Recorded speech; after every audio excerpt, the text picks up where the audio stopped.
Hello, everyone. Welcome to another lecture in this course on self-knowledge. In today's study, we will explore the 4 kinds of Hannasmusen. Let us begin by defining what a Hannasmusen is. A Hannasmusen is a person who possesses 2 centers of gravity. In other words, such a person attempts to serve 2 masters at the same time, the devil and the being.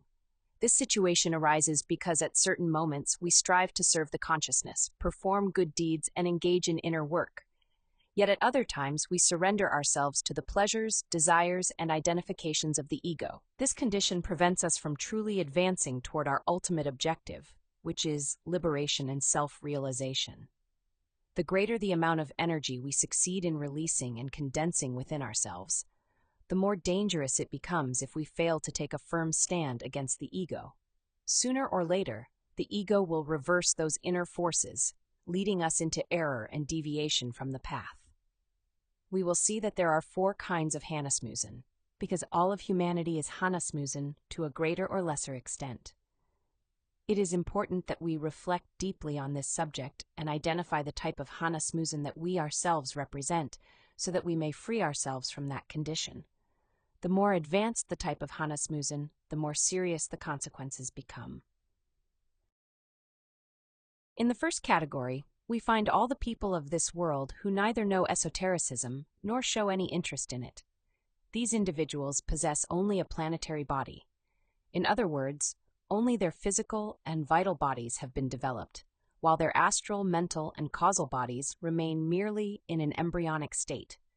Throughout all their existences, they have never practiced sexual transmutation and consequently have never crystallized energy within themselves. This type of person accumulates throughout life a dangerous and fatal element, the continuous activities of the ego within the psyche. We can observe that they possess a double center of gravity because within them there exists a primary divine particle that provides spiritual impulses. Due to this inner spark, they seek, in one way or another, something superior. They aspire to be good people, yet most of their lives are spent expressing and strengthening their psychological defects: anger, envy, gossip, laziness, lust, greed, sadness, jealousy, addictions, and countless other manifestations of the ego. When death arrives, the only thing that survives and passes from one existence to another is a collection of worthless psychological elements, mere psychic debris. These are the psychological defects that make up the ego. When one of these people reaches the end of their 108th existence, having never practiced sexual transmutation, nor worked with the 3 factors, they disintegrate very quickly in involution. Because they never transmuted their energies, nothing was crystallized within them, and therefore there is very little substance in their interior that must be processed during that involutionary descent. The second category is composed of those who succeeded in creating the astral body but failed to die within themselves.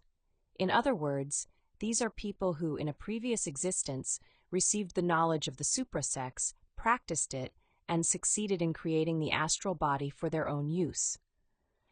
However, they did not continue with the esoteric work. They lacked continuity of purpose because they never established a permanent center of gravity around their inner work.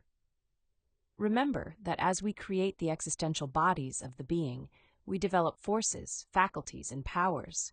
Yet, if we do not maintain continuity in our pursuit of self-realization, if we do not establish a permanent center of gravity around the practices that awaken consciousness, if we do not make the radical decision to die within ourselves and eliminate each of our psychological selves, especially those eyes of witchcraft that become fascinated with the use and development of occult faculties, and if we do not firmly dedicate our time, strength, and energy to the development of our inner being, then our psychological defects will eventually take possession of those faculties and powers and use them to lead us into error.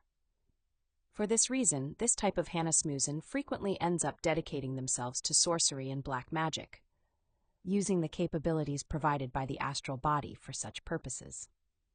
When they die, it is common for them to carry certain faculties into their next existence, and they often continue along the same path of witchcraft and black magic in that new life.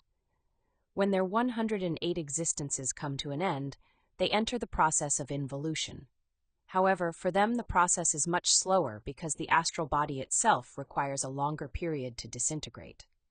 If, for example, a Hannasmusen of the first category spends several hundred years passing through Dante's circles, one of this category may spend thousands of years there.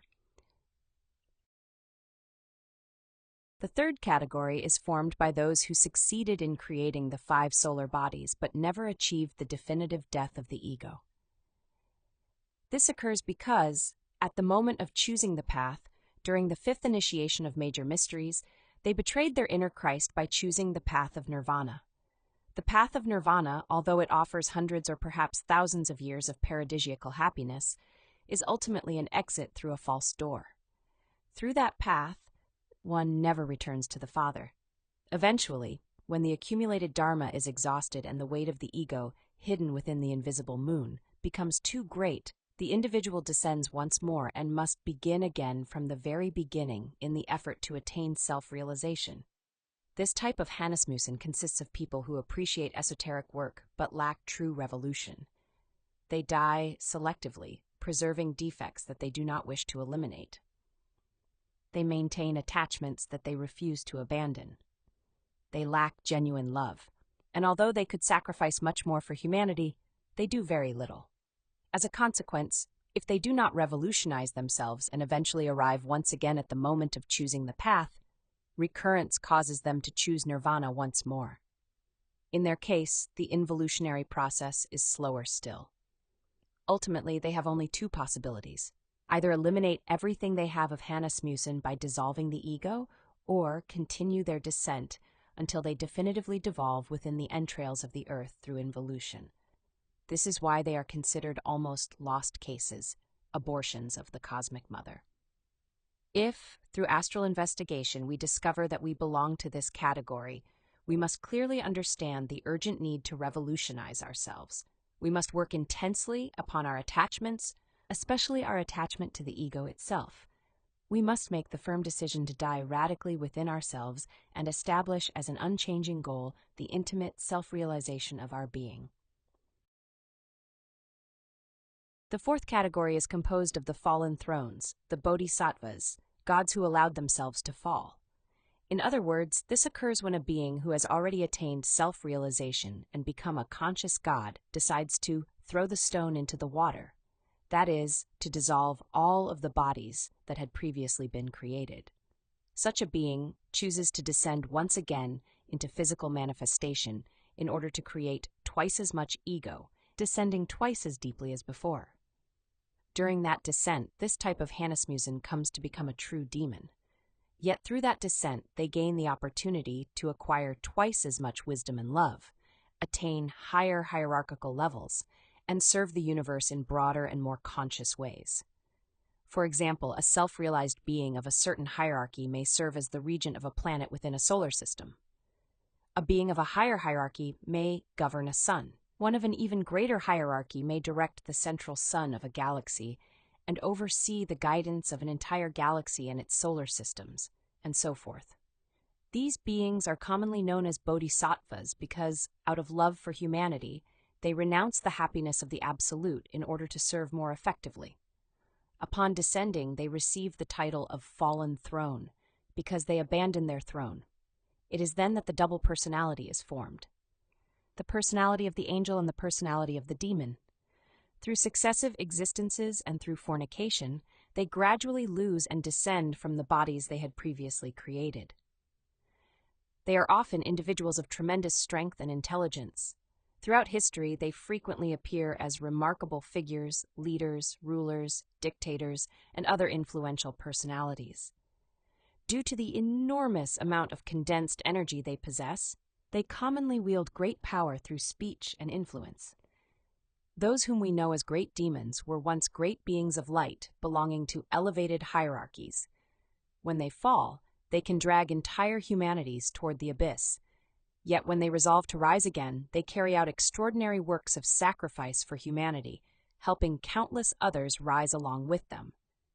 Naturally, if they do not resolve to dissolve whatever remains of Hannasmusen within themselves, they too must devolve within the entrails of the earth, as Moloch and many others are doing. In such cases, the involutionary process can last for millions of years. Therefore, the true importance of this conference lies in the invitation to study and identify within ourselves the elements of Hannasmusen that we possess, so that we may dedicate ourselves to dying radically within ourselves. Let us observe our own Hannasmusen condition. We can see how at times we have the courage to practice psychological death, meditate, transmute our sexual energy, and sacrifice ourselves for humanity by bringing this knowledge to others. Yet at the same time, we often lack the will to free ourselves from fascination with the things of the personality. We remain attached to our pleasures and, above all, to our sufferings. We must make the decision to become truly serious about this work and establish within our lives a permanent center of gravity around psychological death, spiritual birth, and sacrifice for humanity. Nothing should be allowed to divert us from the path we have chosen toward the complete liberation of consciousness.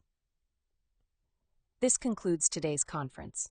I hope it serves as a source of reflection and inspires you to develop the continuity of purpose necessary to establish a permanent center of gravity around the intimate self-realization of your being, whatever the cost may be. I would now like to invite you to our next Phase B conference, 3 Types of Tantrism. There we will study in depth the 3 forms of sexuality that exist, and we will discover why the great battle between white magicians and black magicians has its roots in sex. Until next time.